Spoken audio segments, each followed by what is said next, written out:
Hi guys, this is video 3, chapter 4. Good to have you back. We're looking at price controls. Now think of this control, the word control.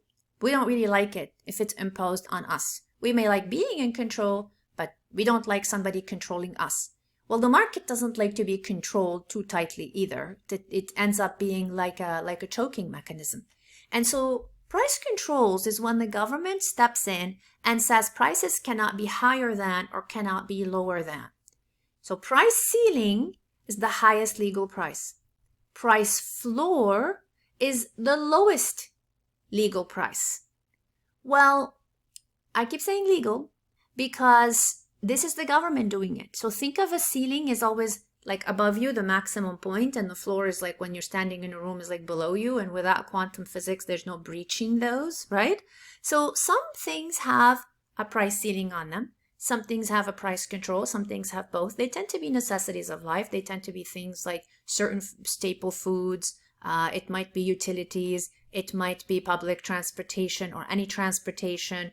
They are the things that are considered the bread and butter of life. There's not going to be a price ceiling on diamonds because that's really not something we need in everyday life.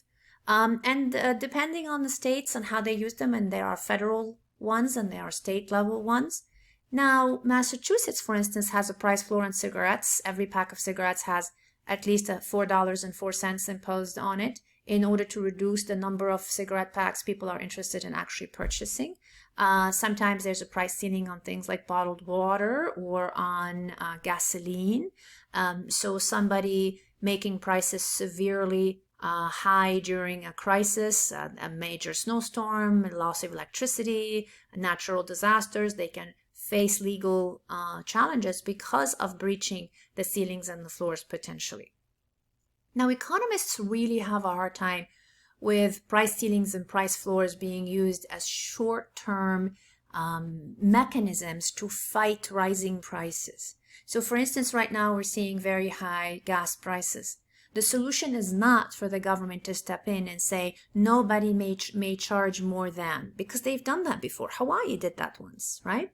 So when you step in and you say, let's say right now gas prices are $5 and we think, oh my God, that's so high. So the government steps in and says nobody may charge more than $5.50. What you just told gas station owners is charged $5.50. It's like kind of when you say to a kid, you can't stay up past 8 o'clock. What you really told them is your bedtime is 8 o'clock. And that's what happens with adults as well. So what gas stations do is like all of them are charging around $5.50 or most of them. And consequently, the price goes up on average and stays higher longer. Price floors also backfire. You have an example that I actually share with you in your outline for this chapter, where I tell you about Texas and how Texas continues to have issues with its utilities. It is amazing how much they never can stop having those issues. So you have this in your outline where you see that Texas utility company was an incumbent company, and the prices were just basically the state said we want to introduce new competition. So why don't we go and impose a price floor where the incumbent company, TXU, cannot charge less than. The idea is it would allow newcomers to come in and undercut that company, charge less because they're smaller, take some of these consumers, increase the supply of electricity, and at the same time diversify the source of electricity. What ends up happening is the newcomers don't really have to charge significantly below what the incumbent company is actually charging. And in that time, it was Ambit Energy that eventually broke this issue. So what the state was forced to do is to remove the price floor. So when Ambit Energy came in, it charged significantly lower, and that broke that stalemate of high electrical prices or electricity prices in Texas. So we don't like price floors or price ceilings for the most part, especially when they are used as short-term means. Now, price floors are often used to deter negative externalities, and I'm going to discuss that with you in a minute. But if you remember from chapter 3 when we were discussing supply and demand, price is just a symptom. Price is not what's really going on in the market. Price is just a symptom. The disease is whether you have too high of a demand or too low of a supply.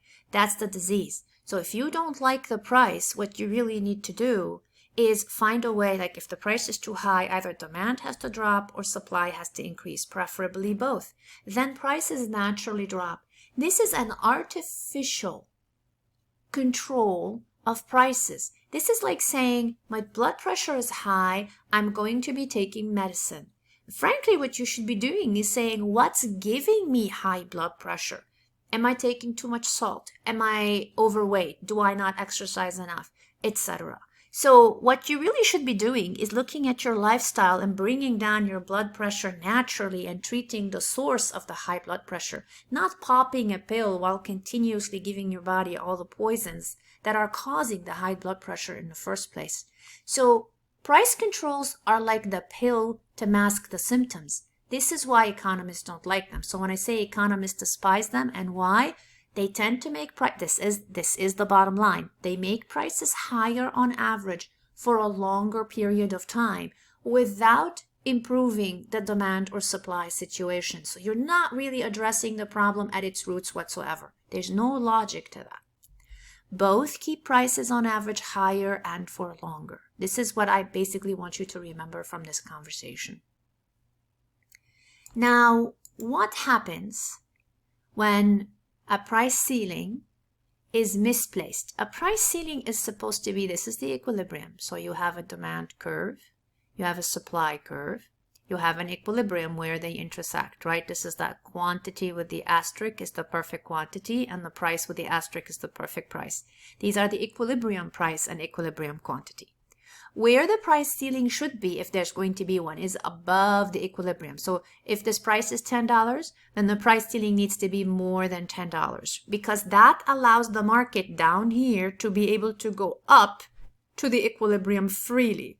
So if by making the price ceiling, let's say $13, which is the maximum price you can charge, the market can continue to legally charge right here $10 if this is what we are assigning it, $10, as being the equilibrium price. So it's free. This is free. The equilibrium is free to exist. What we're asking in this question is what happens when the price ceiling is less than $10? So instead of being above it at 12 or 13, it is way below it, let's say at $7. This is a significant problem because you see this shortage going on here. If you remember, a shortage is quantity supplied minus quantity demanded. The quantity supplied taken from the supply curve is clearly a lot smaller than the quantity demanded taken from the demand curve right here. When the quantity supplied is smaller, and I'm giving the mathematical symbol for smaller, well, then you're going to end up with a permanent shortage. So when we say what occurs if equilibrium is above the price ceiling, you end up with a permanent shortage. See if your brain can't remember that. We have empty shelves. Look, there's a very, very big difference between having to wait 3 months to even a refrigerator. If you have to wait 3 months to get your refrigerator, it feels like an eternity. Can you imagine you're in your house, your refrigerator breaks down, and you can't get one in the next week? Or even like, usually we want it today or tomorrow. We like, I'm going to go today, buy one today, have it delivered tomorrow. I'll just get some takeout or, eat something that doesn't need refrigeration. But imagine if it's 3 months from now, and that's still not considered long term, but it's an eternity. So imagine if it's 3 years from now. I mean, that's ridiculous. And it's happening with houses, it's happening with cars, it's happening with anything, fixing your roof. There's nobody to fix your roof for a year. I mean, there are so many issues that can become deadly for an economy with permanent shortages. It's definitely going to cause a very severe recession. How do you fix it? At minimum, the government needs to take this legal price of a price ceiling and move it up above the equilibrium. But since demand and supply don't sit pretty and they shift, they can end up here. They can end up over here. They can intersect way above it. Economists say get rid of them. Don't have them. But sometimes governments feel like they don't know how to prevent severe consumer gouging without having a maximum ceiling. Well, at minimum, put it significantly above the equilibrium. I'm going to stop right here and pick up with the other problem where the price floor is actually above the equilibrium.